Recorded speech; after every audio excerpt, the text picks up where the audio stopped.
Je sais pas si vous avez remarqué, mais en ce moment il fait chaud.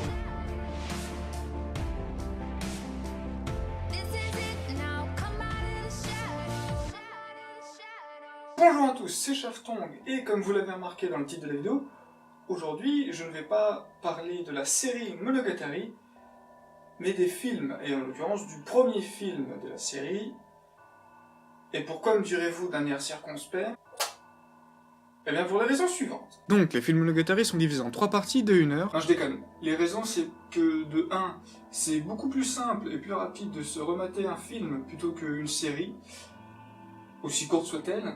De 2, parce que le Blu-ray du 3e film va bientôt sortir, d'ici à, en vrai, quelques semaines, je crois, si ce n'est une question de jours. Et surtout parce que de 3, ça raconte l'histoire de la rencontre entre Koyomi Aragi et Oshino Shinobu. Donc c'est-à-dire la prologue, la toute première histoire qui met en scène Koyomi Aragi et qui raconte donc les événements entre Koyomi et Shinobu, ce qui permet également d'en parler plus tard dans les séries sans être trop dans le vague parce que j'aurais pas parlé des films. Mais toujours avant de parler du film, il y a quelques détails qui certes peuvent être anodins mais qui pour moi méritent d'être exprimés.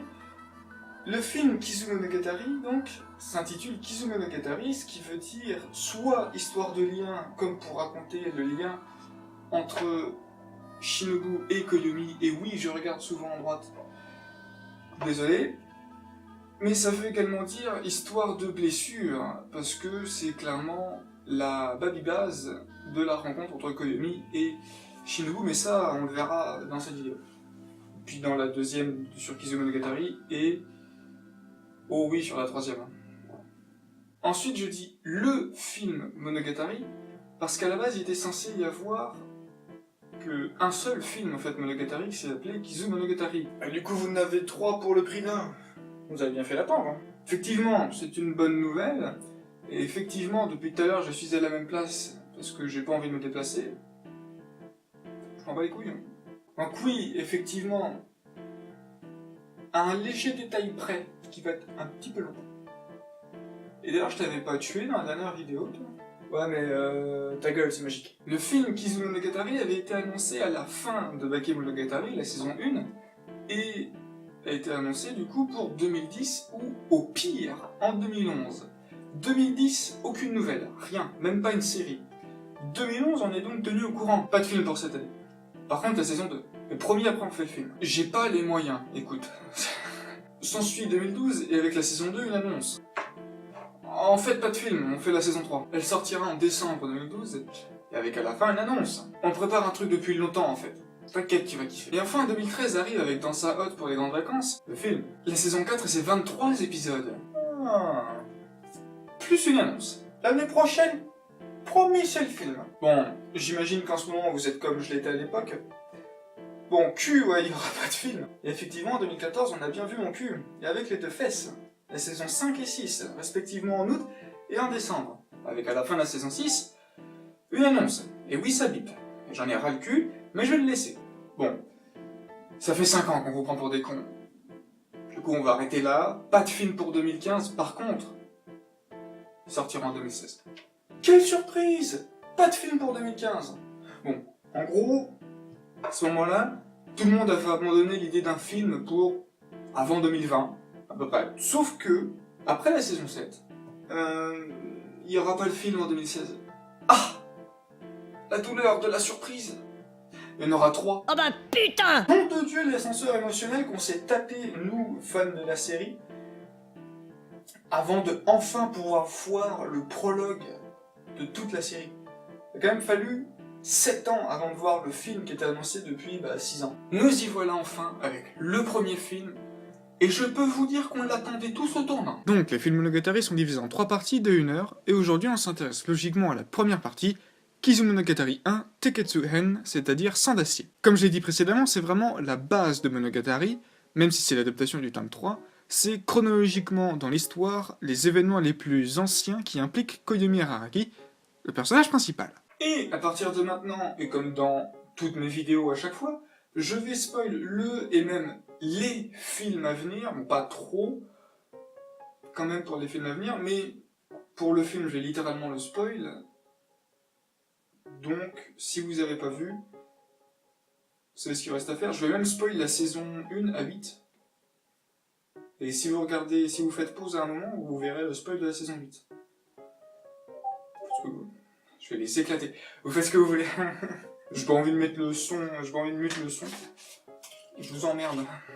Donc, Kizumonogatari commence sur des tableaux. Non, en fait, on s'en fout. C'est juste pour dire que les tableaux, déjà, sont une chose récurrente dans la série Monogatari, qu'on retrouve dans les films, et que dans les films, comme vous l'avez peut-être remarqué, ils sont en français dans le texte. Et c'est pas parce que c'est la fansub qui l'a traduit littéralement, parce que c'est très facile de mettre un écran noir et de réécrire dessus en français, non. Même une voix A, la version originale aussi, et la version indonésienne également, a bien les noms en français, tragédie, trucs comme ça, je sais même plus ce qu'il y a écrit. Donc, numéro 4, le film débute sur une démonstration de puissance de la nature. Le film débute sur un étrange symbole phallique, oui. Et un jeune garçon qui semble exténué. C'est ce que je disais. Il monte des marches comme Macron quand tout à coup il se retrouve confronté à la version animée des oiseaux d'Hitchcock. Mais comme il a pas vu le film, il se rapproche d'eux et prend feu. Mais comme le feu ça brûle mais pas trop, flashback petite culotte. Et pas n'importe laquelle, puisque c'est celle de Hanekawa Tsubasa. Celle sur qui j'avais presque rien dit. Et d'ailleurs, c'est bientôt son cas à elle. Dans 2 saisons. Et du coup 2 films. Enfin du coup un film. Il parle de cul et de rien pour arriver à... Certes, c'est un détail, mais qui sera utile pour la série. Puis s'ensuit ceci. ねえ荒木くん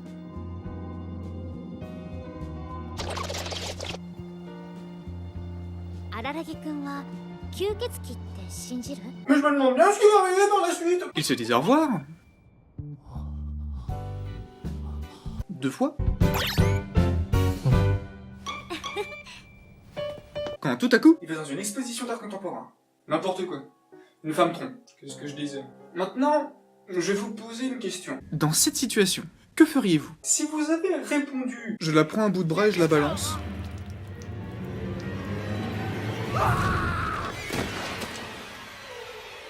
J'ai le plaisir de vous annoncer que vous êtes un malade mental. Suite à cet élan de charisme masculin, elle, 我が名はキスショットアセロラオリオンハートアンダーブレード鉄血にして熱血にして冷血の吸血鬼じゃ D'accord, je vais taper Shinobu, ça sera plus simple. lui demande de lui donner son sang. Et toujours en tant que gentleman, il s'enfuit. Après une petite pause, parce que c'est pas non plus la mort... Comme elle a le bras long, elle lui rappelle ce qui se passera dans les 8 saisons à venir. Ce qui, 1, lui fait briser le 4e mur,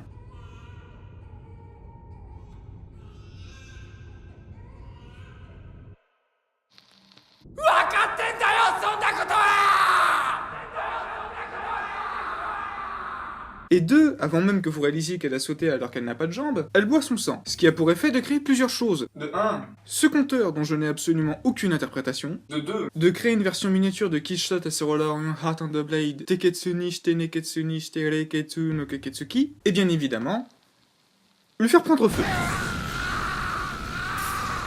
Mais comme j'ai dit plus tôt, le feu ça brûle, mais pas trop, donc une plongeuse olympique vient l'aider, et paf, des grillades. Bon, vous devez avoir compris, c'est devenu un vampire, à cause d'elle.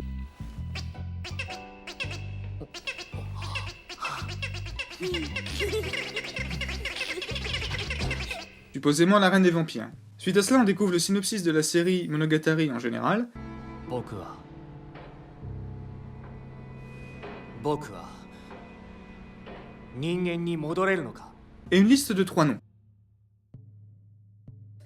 dont aucun ne vous dit quelque chose, puisqu'on en reparlera dans le 2e film, sauf peut-être pour ceux qui ont vu la série dans sa même pas quasi entièreté, qui ont peut-être reconnu épisode San et Get It Cutter, et qui ont enfin pu mettre un nom sur cette chose très charmant. Ces 3 personnes sont des chasseurs d'aberrations immortelles, spécialisation vampire. Ce sont eux qui ont volé les membres de la femme tronc, et dans le but de retrouver ses pouvoirs, Kishot Aserola Orion Heart and the Blade Teketsu ni shite neketsu ni shite reiketsu no Keketsuki envoie Koyomi pour les combattre, et récupérer ses membres. Donc il part à la pêche et se fait encercler par les 3, qui reviennent visiblement d'une très bonne soirée.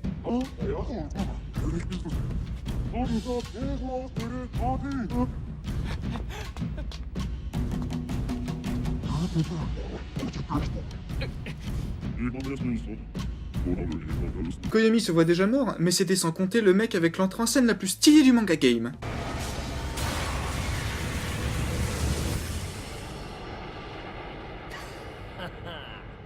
あんた君たちは元気いいな。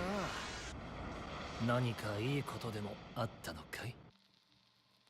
Et avant de vous demander pourquoi elle porte une chemise hawaïenne ouverte, il vous montre qu'il est badass, même dans la vie quotidienne, et que la physique c'est surfait. Donc Carlos s'appelle en fait Oshinomeme et se dit médiateur. Et c'est ce qu'il sera puisque c'est lui qui permet à Koyomi de se retrouver en face à face avec les 3 autres séparément, à la condition de se faire payer 2 millions de yens, ce qui équivaut à peu près beaucoup d'argent. Il conclut un pacte, et c'en est fini pour la partie 1 de Kizu Monogatari. きんまり。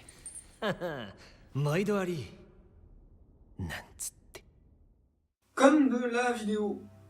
Et oui, c'est, en tout cas pour moi, assez difficile de faire une conclusion à ce film-là. Et ce, pour plusieurs raisons. Quand on parle français. Bon, déjà, vous l'avez peut-être remarqué, sinon vous le verrez quand je parlerai des autres séries, mais le style graphique a énormément changé. Genre du tout au rien. De toute façon, vous le voyez dans Bakemonogatari, c'est totalement différent avec Kizu Monogatari. Et c'est assez difficile de s'y faire. Surtout quand ça fait 8 ans qu'on se tape les mêmes dessins, enfin 8 ans, 8 saisons, parce qu'il y a eu un an de pause, mais ça fait 8 saisons qu'on se tape les mêmes dessins, ça peut être difficile de s'y faire, mais une fois qu'on s'y fait, en tout cas au bout de 2 films en tout cas, en vrai c'est plutôt stylé. Ensuite, si on prend le film hors de son contexte, c'est-à-dire comme un film d'animation tout simple, bah il est pas si bien que ça. Et c'est normal, parce que c'est un film qui raconte le prologue d'une série entière et qui est uniquement faite pour répondre à toutes les questions que les 8 saisons nous ont posées, et à laquelle d'ailleurs tout ne répond pas évidemment, mais voilà, et c'est aussi rempli de références qui font sourire niaisement tous les fanboys dont je fais partie, et fangirls, comme par exemple celle-ci. 何かいいことでもあったのかい？ De plus, pour ceux qui n'ont pas vu la série, et oui, il y a un faux raccord, mais qui veulent voir quand même le film parce qu'ils vont s'intéresser à la série plus tard et qui veulent voir les événements plus chronologiquement dans le temps que dans la sortie des tomes ou des séries tout simplement, ils le voient plus comme un film d'origin story. Ah là, je sais pas, Doctor Strange par exemple, un truc comme ça. Donc ils le voient différemment, ils peuvent le voir comme étant un très bon film, ce que je peux comprendre, mais j'ai peut-être un avis un petit peu biaisé, peut-être parce que c'est Shaft et que c'est Monogatari. Peut-être pas forcément une raison, mais voilà. Et enfin, ce n'est que un tiers d'une œuvre tripartite. L'intérêt est de voir l'œuvre dans son entièreté, donc les 3 films. Donc c'est-à-dire que les vidéos là, peut-être, enfin les vidéos sur les films, peut-être que lorsque le film 3 sortira, je vais dire que c'était de la merde. Parce que le film 3 est génialissime et que ça rend tout, non. Bon, c'est peu probable, mais voilà. Mais l'intérêt de faire une conclusion, c'est plus après les 3 films. On peut pas vraiment faire une conclusion après les films 1 et 2.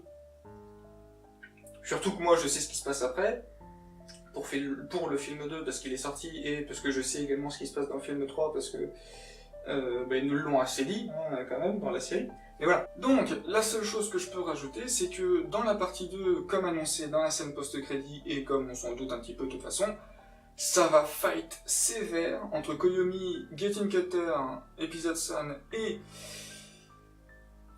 dramaturgie, et ça va faire un petit peu d'action, parce qu'on s'est fait un peu chier en vrai. C'est une très bonne origin story, mais on se fait un peu chier. Non, je déconne, moi j'ai surkiffé, mais on peut se faire un peu chier, je peux comprendre. Sur ce, à la prochaine. Aussi.